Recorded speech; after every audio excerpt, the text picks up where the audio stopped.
Hi, it's me again. I wanted to talk about how I discovered I was a psychic. It's quite a story, actually. People are always asking me, how did I know I was a psychic? Well, let me tell you, I'm the biggest skeptic you will ever meet. Even though I can do all the things that I know how to do, when I first started, I was in a bookstore and I found a deck of tarot cards. I had no idea what to do with them. I'd heard of them, but had never had a set.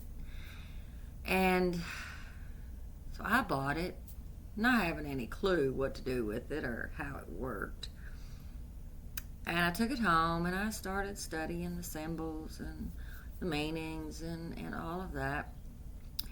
And if you know me at all, I have the worst memory in the world. And I was having the hardest time remembering what the symbols and everything meant. But I was doing readings in the process of learning it. And I started to realize that I was feeling what the cards meant more than what the guidebook was saying. And it started to where the readings I was doing were accurate. And some of the predictions that I had made were coming true. And you see, I lived in a very small southern Texas, southeast Texas town. And you can do stuff like that there. So I had to keep everything hidden and everything quiet. And I did a reading for my daughter. She had just started dating this young boy. She was still in high school. And she wanted to know if he was going to ask her to the prom that year. And she was sure that he was going to. And I honestly was too. They had just started going together and you couldn't separate them with a water hose. But that's not what the reading was saying. And she got mad at me. And the night of the prom came. And she was dressed and ready and standing in the living room crying because he never showed up. Never showed up. She would never let me do another reading for her again. Never. And then I went to New Orleans. And I don't like to just go down the touristy section. So and at that time I was just, I was practicing paganism. I was studying and learning about herbs and crystals and all of those things. And so I wanted to go to an original store where I could get things that were used for that purpose. And while I was in this store, the woman that did the readings came out and started talking to me. We talked for a few minutes, and she said, I want you to read me. And I had not really done that before, not like this. And I said, I don't really do tarot readings. And she said, that's not what I mean. And I said, well, then I don't know what you mean. And she said, no, I want you to read me. I said, well, I don't have a clue how to do that. And she said, okay, we'll come in my office and sit down. And so that's what I did. And she pulls out a picture of a dog. And she said, tell me about this dog. And I said, well, he's dead. And she said, really? How long has he been dead? And I said, about 2 weeks. I don't know where this is coming from. Okay, I'm just saying the very first thing that comes to my mind. And she said, okay. And she reaches in her drawer, she pulls out another picture of a dog.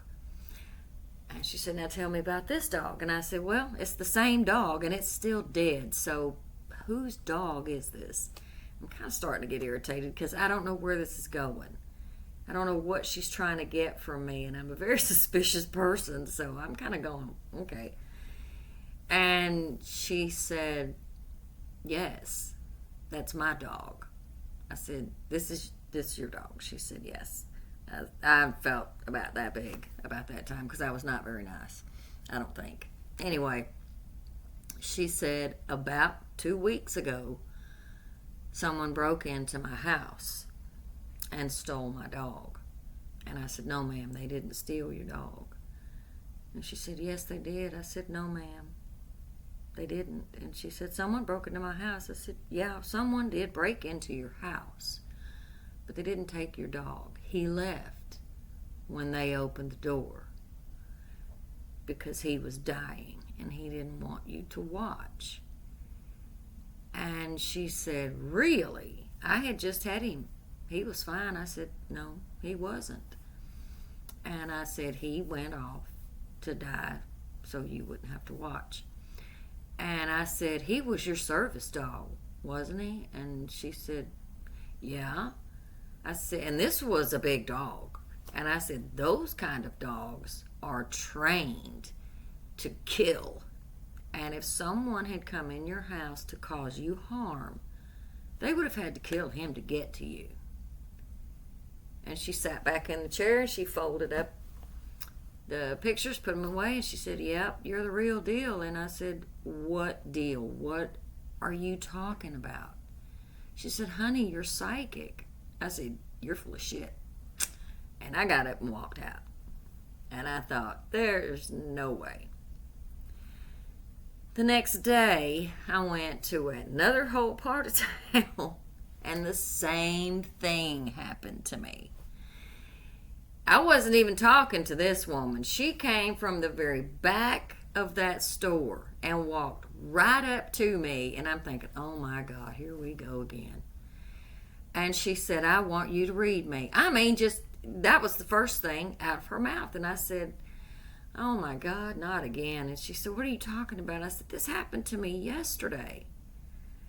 I said, I don't know what you want me to do. And she said, just tell me what you feel. I went, okay.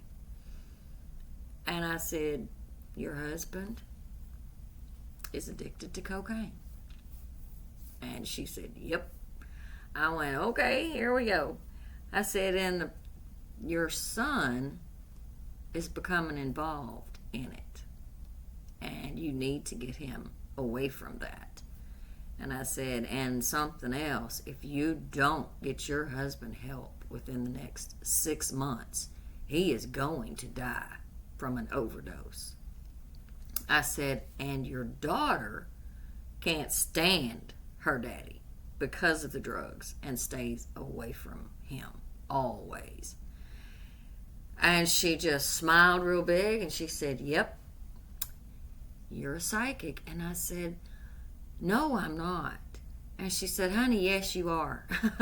Because there is no way on this earth you could have known any of that. And every bit of it is true. So, I've been doing it ever since. I've learned to trust spirit, and he lets me know when someone needs me desperately. I can feel it when they're near me. Just so many stories in other videos. Thank you for listening, and I will talk to you soon.